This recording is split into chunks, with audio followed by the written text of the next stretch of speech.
Now, as promised, let's return to Capitol Hill, because over the last hour or so, Sam Altman, the CEO and co-founder of OpenAI, has been giving evidence before a congressional committee in Washington. OpenAI is the company, of course, behind the artificial intelligence tool ChatGPT that has the potential to revolutionise how people work, shop and interact. Well, he's being questioned by US lawmakers about both the huge benefits the technology could bring, also the threat that artificial intelligence could pose for humanity, plus the safeguards that will actually be needed. Back in March, Elon Musk, you may remember, and other tech leaders published an open letter calling for the development of AI systems to be paused.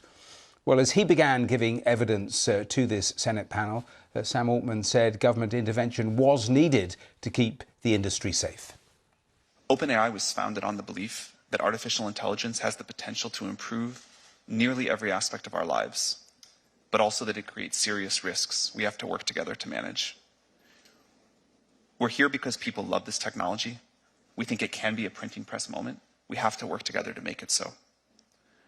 OpenAI is an unusual company, and we set it up that way because AI is an unusual technology.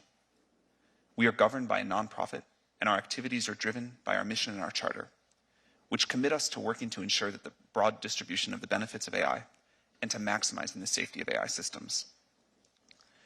We are working to build tools that one day can help us make new discoveries and address some of humanity's biggest challenges, like climate change and curing cancer. Our current systems aren't yet capable of doing these things, but it has been immensely gratifying to watch many people around the world get so much value from what these systems can already do today. Well, it's been fascinating listening for the last hour or so, but after that, Sam Altman went on to explain the worst potential consequences of AI. Have a listen. I think jobs and employment and what we're all going to do with our time really matters. I agree that when we get to very powerful systems, the landscape will change. I think I'm just more optimistic that we are incredibly creative and we find new things to do with better tools, and that will keep happening. My worst fears are that we, the field, the technology, the industry, cause significant harm to the world. I think that could happen in a lot of different ways. It's why we started the company. It's a big part of why I'm here today and why we've been here in the past and we've been able to spend some time with you. I think if this technology goes wrong, it can go quite wrong. And we want to be vocal about that. We want to work with the government to prevent that from happening. But we try to be very clear-eyed about what the downside case is and the work that we have to do to mitigate that. Well, a really clear answer there. Let me take you back live to proceedings, because that session, we're only about an hour and 10 minutes into it. It's absolutely fascinating. Let's just dip in, put the microphones up once again. For that, and you're protecting that individual's right to privacy and their right to secure that data and that created work. So a few thoughts about this. Number one, we think that people should be able to say, I don't want my personal data trained on. I think that's right. That gets to a national privacy law, which many of us here on the dais are working toward getting something that we can use. Yeah, I think strong privacy. My time's expired. Let me yield back. Thank you, Mr. Chair. Thanks, Senator Blackburn. Senator Klobuchar. Thank you very much, Mr. Chairman. Well, we're keeping an eye on this and the various questions, but as we do, let's bring in our technology reporter, Shona McCallum, who we spoke to an hour or so ago. But it's been fascinating, the last hour or so of testimony, with some really frank accounts and answers there from those tech bosses. But interesting that the whole session started with Congress, with lawmakers being really open. They missed the boat when it came to social media and the controls. They don't want to repeat it with this, do they?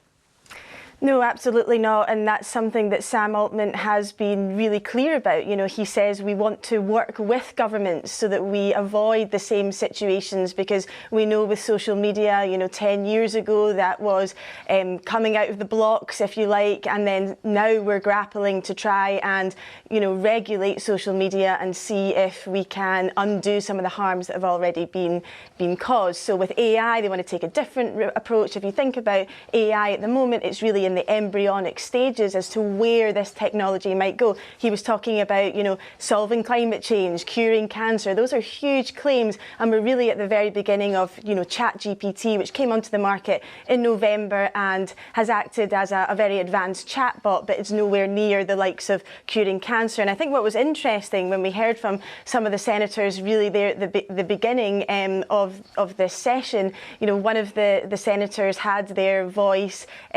which was generated by artificial intelligence and that had been written by ChatGPT. And he said, look, I didn't open my mouth there at all, and yet this technology was able to mimic him. And he said, look, that was kind of similar to some of the dangers and concerns that were raised. You can mimic, you can impersonate someone. How do we mitigate against that type of technology being used in a more sinister way? There was also the concerns around, how do we protect children from this technology? Can it, give teenagers advice about how to self-harm, for example, or lie to their parents? There were a lot of real questions affecting households up and down the country. We've done loads of stories about how ChatGPT has infiltrated education and how, medical services are now using it. This is a real question for a lot of industries, and it's interesting that the senators are now putting those questions towards Sam Altman, who is being very frank. We discussed before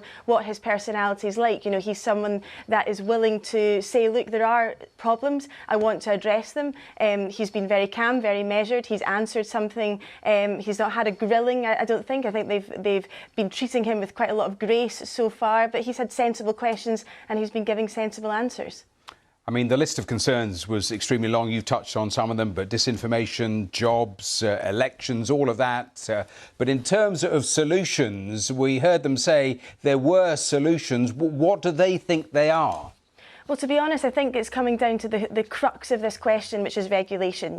We've seen, for example, Italy last month ban ChatGPT over the concerns about it. We've seen lots of governments, discuss how they're going to be regulating in the future. We've got the EU looking at the AI Act. We've got the white paper here in Britain saying, how we are going to be dealing with it. In the US, they haven't really made any strict rules around AI at the moment. It's been a kind of soft approach, and I think regulations are going to be key in how to control this artificial intelligence in the future as it grows and evolves at such a rapid pace.